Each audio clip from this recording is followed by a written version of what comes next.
In the early months of World War II, a routine surveillance operation led to an unanswered mystery after 80 years. The U.S. Navy blimp L-8 took off from a tiny airport on Treasure Island, an artificial island erected in San Francisco Bay for a recent World's Fair, at 6 a.m. on August 16, 1942. Lieutenant Ernest DeWitt Cody and Ensign Charles Ellis Adams were on board.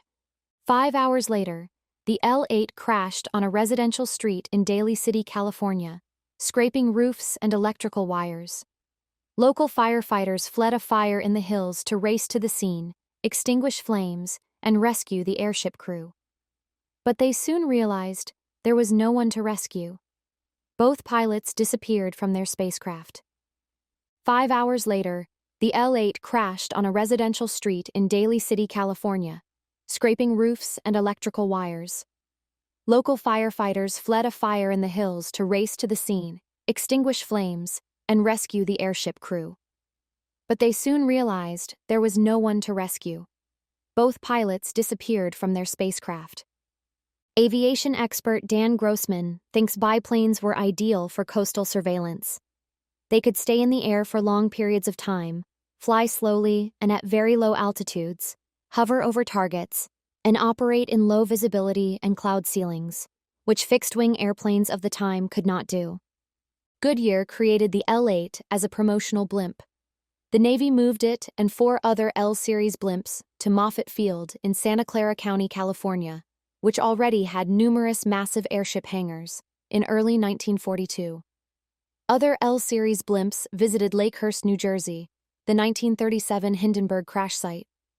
Cody and Adams were skilled airship pilots. Cody, 27, graduated from the Naval Academy in 1938. Adams, 34, was commissioned as an officer after nearly a decade in the Navy. He survived the 1935 USS Macon wreck and drowning off California. Cody ordered machinist's mate James Riley Hill off before the L-8 departed Treasure Island. Hill thought Cody was worried about the weight. The first 1.5 hours of the trip seemed unremarkable. At 7:50 a.m., the men radioed that they were inspecting an oil slick in the sea, which may indicate a submarine. They disappeared from public view. The Navy deployed aircraft to find the L-8 when it didn't report back. Fears calmed when a neighboring military installation claimed the blimp had landed and 2 pilots had escaped, but this was incorrect.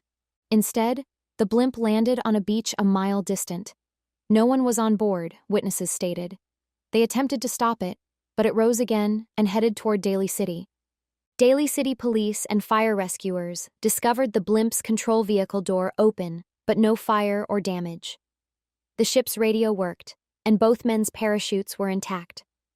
One of the blimp's anti-submarine depth charges was found on a neighboring golf course. Except for the 2 guys, their life jackets, nicknamed Mae Wests after the bosomy actress and comedian, were gone. Pilots wear life jackets in flight, so that was expected. The mystery intensified as investigations continued. Many people watched the blimp because fishing boats and Navy and Coast Guard ships were in the seas around San Francisco that day. Investigators believed the blimp dropped 2 smoke flares over the oil slick to indicate its position before rising to a higher height. A Pan Am Clipper seaplane saw it fly.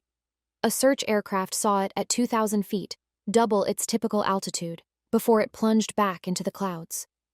On the ground, hundreds of witnesses watched the deflated, deformed airship glide through the heavens. A subsequent witness called it a big broken wiener.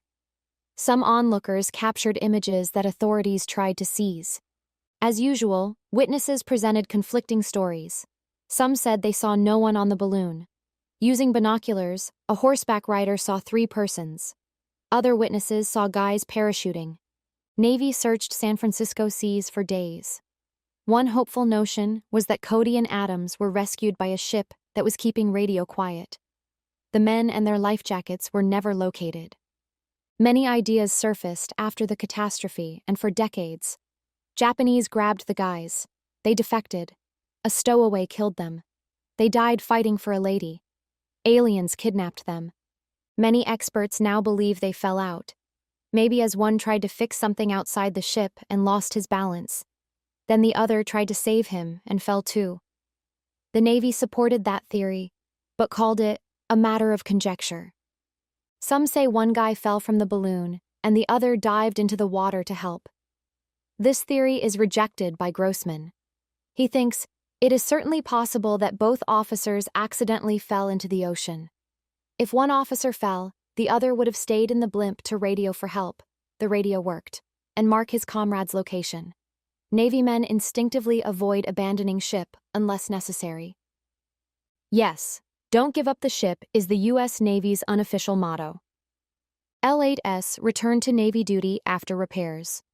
The control vehicle returned to Goodyear after the war and became part of the Blimp America.